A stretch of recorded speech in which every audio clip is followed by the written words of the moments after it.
Alors vous vous demandez peut-être quel est le meilleur générateur d'images avec l'IA, et pour ça il y a un site super cool que je voulais vous présenter qui s'appelle Artificial Analysis et qui permet tout simplement de comparer les meilleures IA du moment, car vous le savez, tous les jours, enfin peut-être pas tous les jours, mais en tout cas régulièrement il y a des nouveaux outils qui sortent et à chaque fois voilà, on ne sait pas vraiment ce que ça vaut.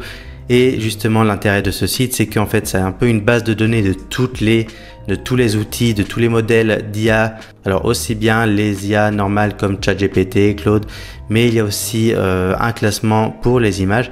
Alors sur ce tableau, il y a un certain nombre de générateurs d'images.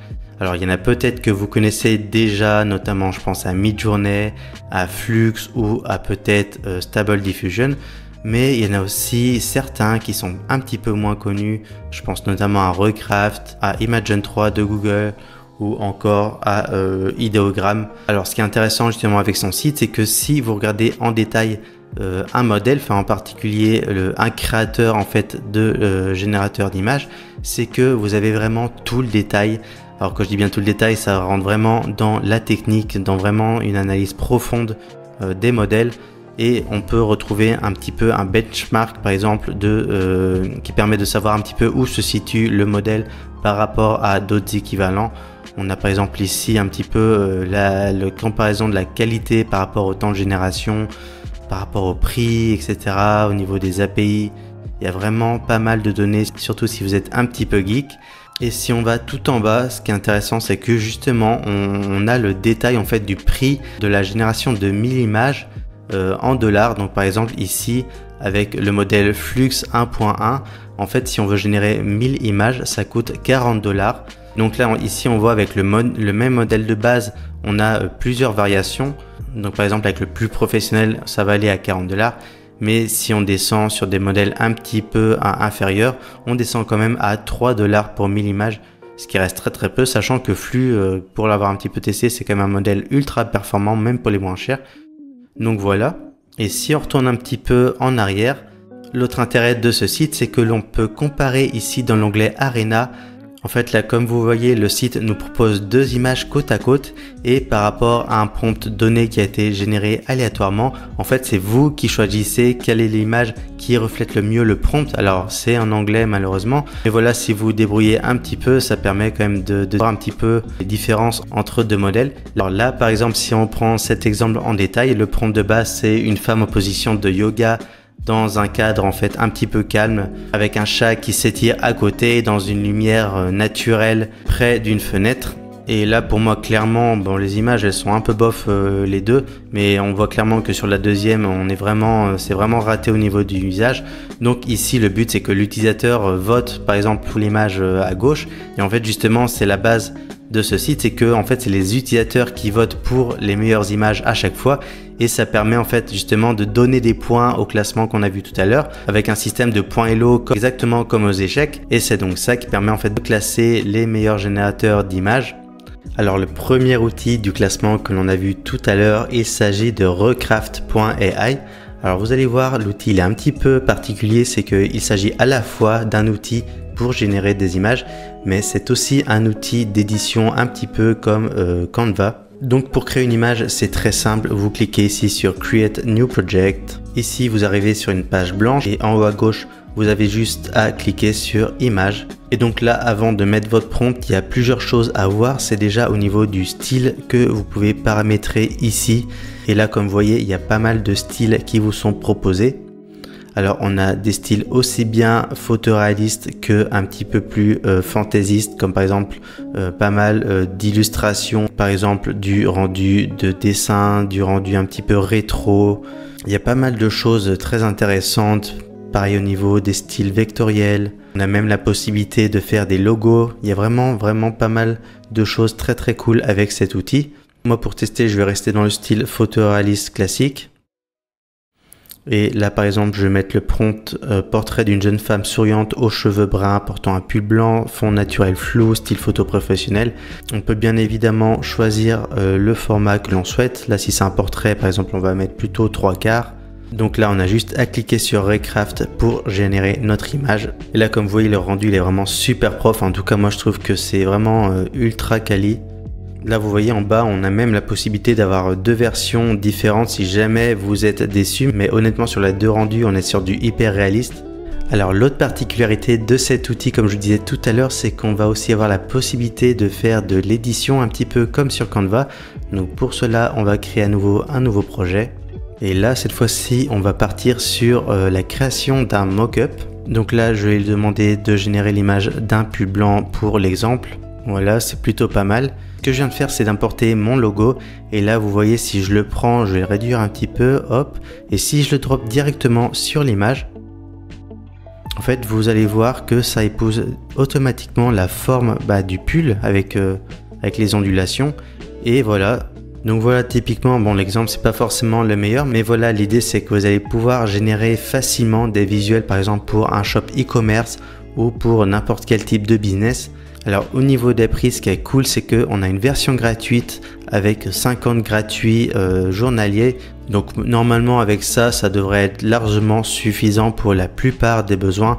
Et après, on a des forfaits qui commencent à 10 $, à 27 $ pour un peu plus de crédit et plus de fonctionnalités. Mais globalement, pour l'utilisation que j'en fais, moi, la version gratuite me suffit largement.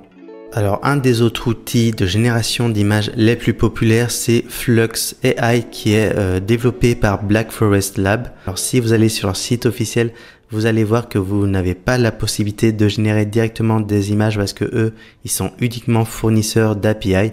Mais par contre, si vous voulez tester l'outil, vous allez tout simplement sur google.fr. Si vous tapez Flux AI, vous allez tomber sur pas mal de sites en fait qui permettent de tester ce modèle. Donc alors ces sites, même s'ils ont le nom de Flux, c'est pas les sites officiels, hein, ils ont juste profité de la notoriété du modèle et c'est juste une interface. Donc là, lorsqu'on veut essayer, on arrive sur un autre site.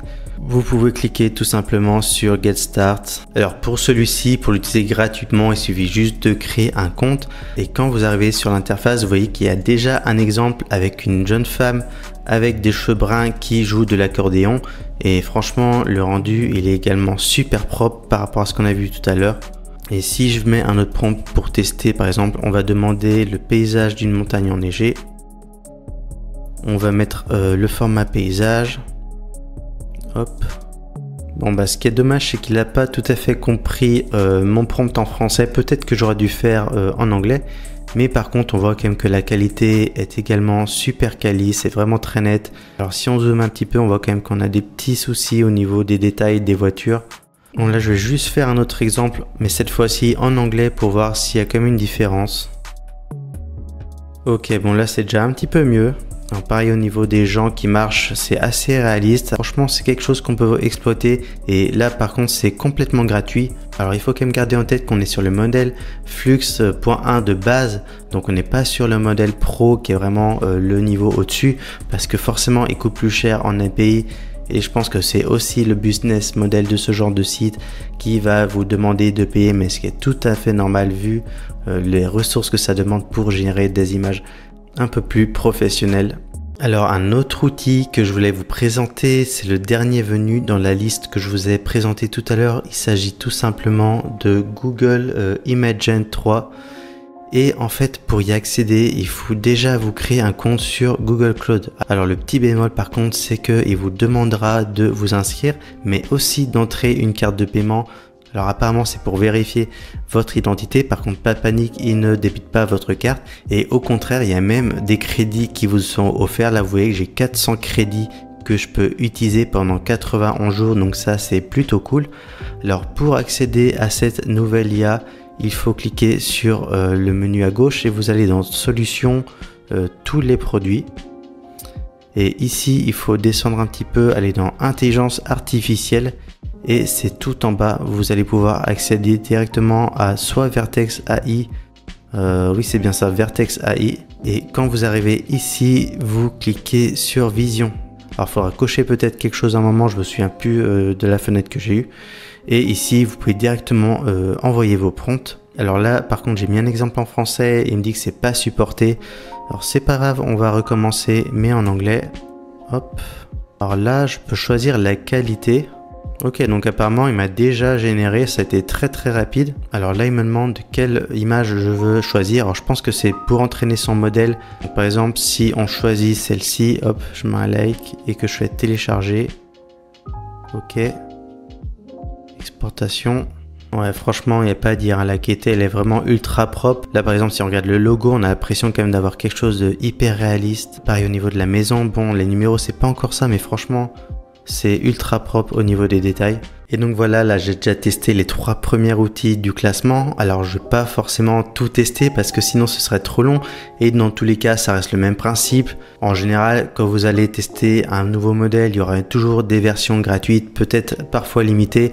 Et si vous voulez tester les versions un peu plus pro, il faudra peut-être un petit peu payer. Dans tous les cas, moi je vous invite quand même à régulièrement consulter ce site si ça vous intéresse, car il y a régulièrement des nouveaux modèles qui sortent. Et justement, au moins l'intérêt de cette liste, c'est que vous ne perdez pas de temps pour voir quels sont les meilleurs. Car une chose est certaine, moi je suis sûr que le classement sera complètement différent dans 3 mois, dans 6 mois, dans 1 an. Vous l'avez déjà constaté, l'IA c'est quelque chose qui évolue constamment. Donc voilà, n'hésitez pas à regarder ce site, dis-moi ce que vous en pensez. Et aussi dites-moi quel est votre modèle d'IA préféré pour générer des images. J'espère que cette vidéo vous a plu et moi je vous dis à bientôt.